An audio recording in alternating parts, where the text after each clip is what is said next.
Bagaimana tentang makna hadis al-jaza'u min jinsil amal? Apakah akan berpengaruh atau kembali kepada sang anak setelah apa yang diperbuat oleh orang tuanya di masa lalu sebelum hijrah?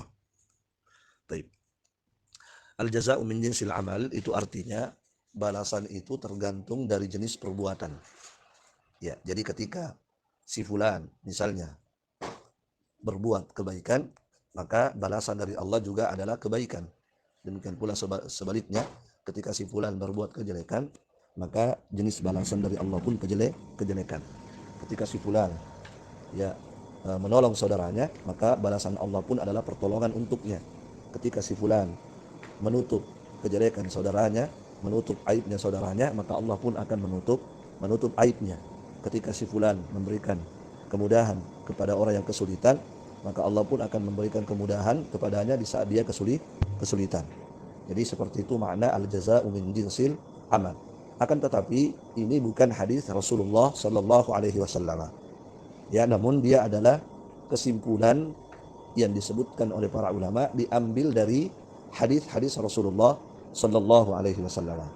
Jadi sekali lagi al-jaza'u min jinsil amal itu bukan sabda Nabi, bukan hadis Rasulullah, bukan ucapan Nabi sallallahu alaihi wasallam, akan tetapi itu adalah kaidah atau kesimpulan dari para ulama yang mana mereka mengambil kesimpulan ini dari sabda-sabda Rasulullah sallallahu alaihi wasallam. Ya, seperti misalnya Nabi pernah bersabda, "Man satara musliman satarahullahu fid dunya wal akhirah."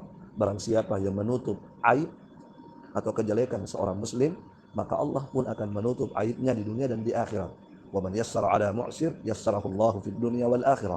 Barang siapa yang memberikan kemudahan kepada orang yang kesulitan di dunia ini, maka Allah pun akan memberikan kemudahan kepadanya di dunia dan di akhirat. Nah, dari hadis inilah, salah satu hadis ini yang saya sebutkan ini, dari sinilah para ulama kemudian memberikan kesimpulan kalau begitu al-jaza'u min jinsil amal. Balasan dari Allah itu tergantung dari jenis perbuatan hamba tersebut.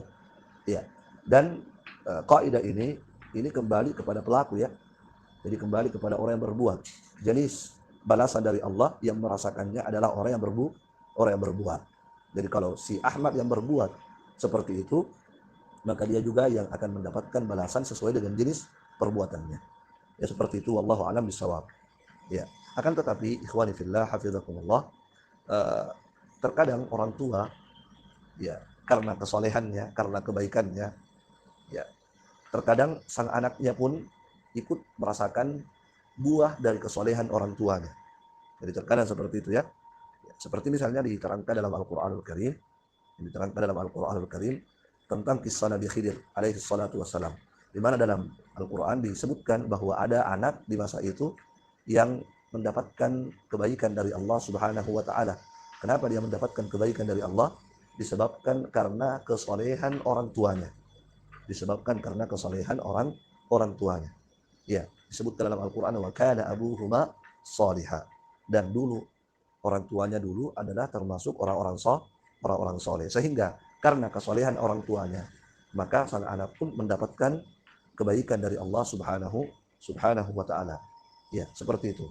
Ya, akan tetapi ya seandainya orang tua misalnya berbuat dosa, berbuat kejelekan, ya maka yang menuai hasilnya, ya yang menuai balasan dari dosanya atau kejelekannya bukan anaknya ya, bukan anaknya. Sebab Allah Subhanahu wa taala berfirman wa alla taziru waziratun wizra ukhra.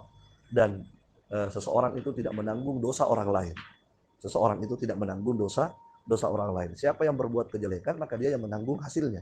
Dia yang menuai hasilnya dari Allah Subhanahu wa taala. Jadi bukan sang anak yang mendapatkan dan menuai dosa yang diperbuat oleh kedua orang tuanya, bukan.